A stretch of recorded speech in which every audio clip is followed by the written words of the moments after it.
and welcome to SoCal Surf with Dan Nappy. Well, back to Huntington Beach we go. So it was bigger and breaking way outside. But before we get started, let's give a shout out to our sponsors, Merch Hero, Task Bullet, and nappyclothing.com. Give them a look, they're online.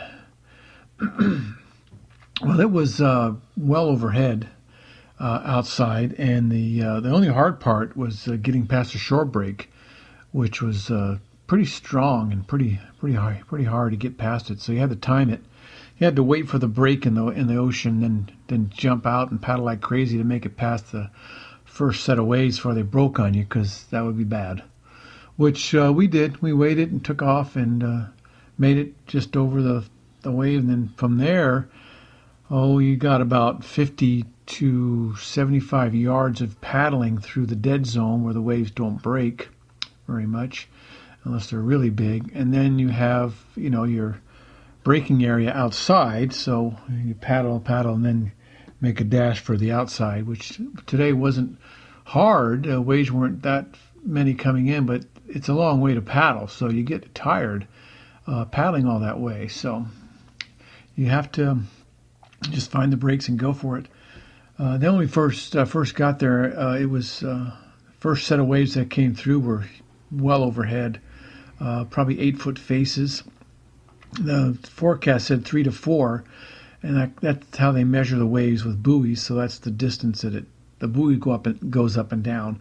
But when the wave starts to get close to shore and builds up, and the faces get larger, and depending on the tide and the strength and the speed of the wave, the faces could get bigger and faster, which they were today. And so it was very good. And we were at the cliffs, what they call the cliffs, which is north of the pier, about, I'd say at least a mile and a half is where it starts on Golden West. Also called Dog Beach, and that's the only place in Huntington where you're allowed to bring your dogs onto the beach. And so from Golden West all the way up to the other jetties close to Bolsa Chica, dogs are allowed, and you can see plenty of dogs running back and forth. Just got to be a little careful where you step. There's dog poo here and there. But for the most part, they clean up after themselves. But there's always a few that don't. So watch your step. So we went to the northern section of the cliffs, which is the part that starts to mellow out. So the cliff gets smaller, and there's a walkway that goes down to the north that is a gradual walk. A lot of times you have to climb down the cliff depending on where you're surfing, and there's areas you can climb down, one by the flag, which is in between Golden West and the other northern end. And there's a few others, but if you don't know where those are, it's better to go down the ramp on the north end or go in closer to Golden West. You can park in the north parking lot and then walk south and then into the water and then, get in there. If you know where the drop-offs are, you can climb down the cliff, but if you don't try it. There's some areas that are pretty scary, and you could fall, and you would not be good. You would not be happy. So make sure you know where you're going. If you don't, you can, when you get in the water and look back at the cliff, you can see areas where people walk up. But from the top, you can't always see where you're going. So be careful if you're going to go to the cliffs. And like I say, use Golden West or go down north to the ramp.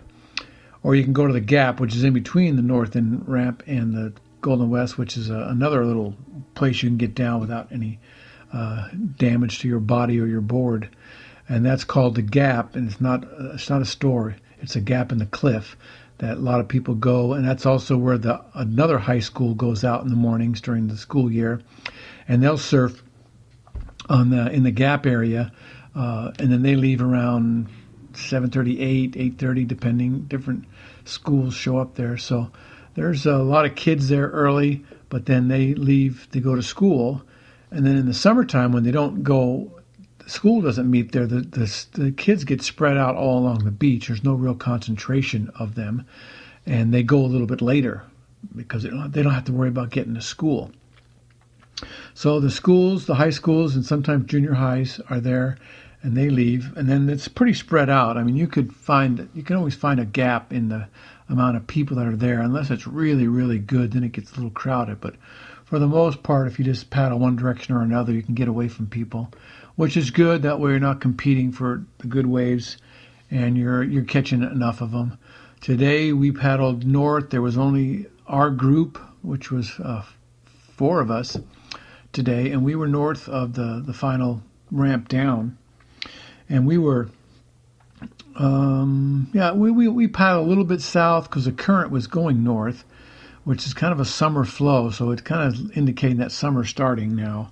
So that's good. The sun was out. It was very warm. I was in full winter gear, and I was getting too hot, so we may have to switch to our summer wetsuits and no booties, and I think we'll be just fine. So the weather's turning nice. The ocean's looking pretty blue, and not so much stormy waves. They come in, in groups, 3, 4, 5 waves at a time. Then there's a space in between the sets. Then some smaller waves come in, so you can paddle out without too much trouble having to duck dive every few seconds, because when the ocean is stormy and there's one wave after another, it's really difficult to get out, and it's really hard, and it takes a lot of strength and breath to do it. But in the summer and when it's mellower like this, it's not quite as hard to get outside. So the waves definitely were bigger, and with that comes speed, which I mentioned before. I love the speed. The drops are much seriouser, more serious, and you can do some serious bottom turns and just come flying off the top and just lean back hard on your back foot and just wind that front around, and it's just a great, it's awesome. That's what it is if you can hit that, and you can get 2 or 3 turns in before the dead zone, and if the wave's big enough, you can ride it all the way to the second break, which is a shore break, and while we're on the shore break, getting in is hard because you're riding the wave, and if you continue to ride that wave all the way into the shore break, you're going to land on the sand, and you and the board are going to get injured and broken. So you have to bail before you get to the shore break, and then you have to kind of time your exit so you don't get hit with a wave as you're trying to come in, and that's not as easy as you might think. You have to wait because you've got a surfboard, and that surfboard can hit you.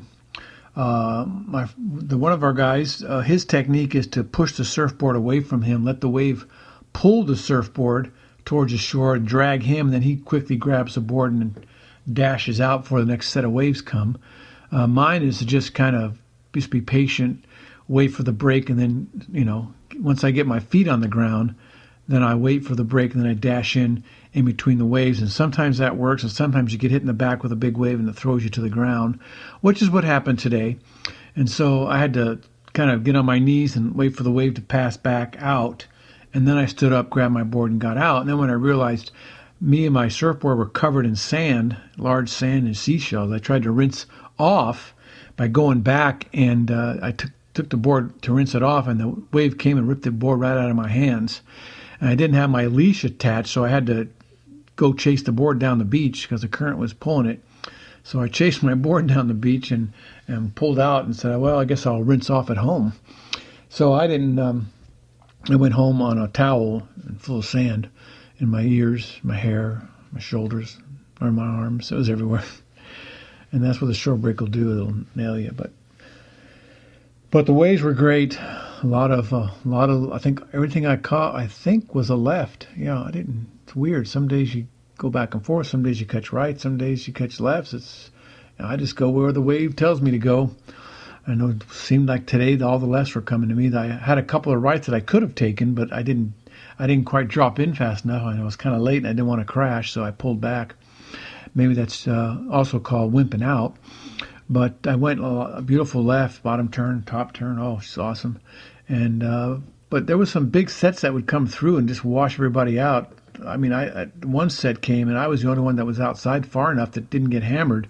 And I turned around, and all I saw were heads and surfboards because it just, everybody had to ditch their boards because the wave was big enough to rip them to shreds, and everybody was just, climbing back on their board when I turned around. I was the only one that made it past the break. And so they were saying that they got thrown around pretty good by those waves because they're much stronger in Huntington than Newport. So Newport's a great place to learn and begin and practice. But for the serious surf, once you start getting good, Huntington's really a better wave. Conditions, tides, size are, they're sensitive at Huntington more. If the tide's up and the surface isn't quite big enough, you're chasing waves and just disappear on you. And the small waves, if you try to catch a small wave today, you'd be paddling forward, and then all of a sudden you think you have it, and it just fizzles into the dead zone, and it wasn't big enough to break. So you spend a lot of time chasing waves, which is good to keep up your paddle strength, but you're not catching as many waves as you would if the tide was lower.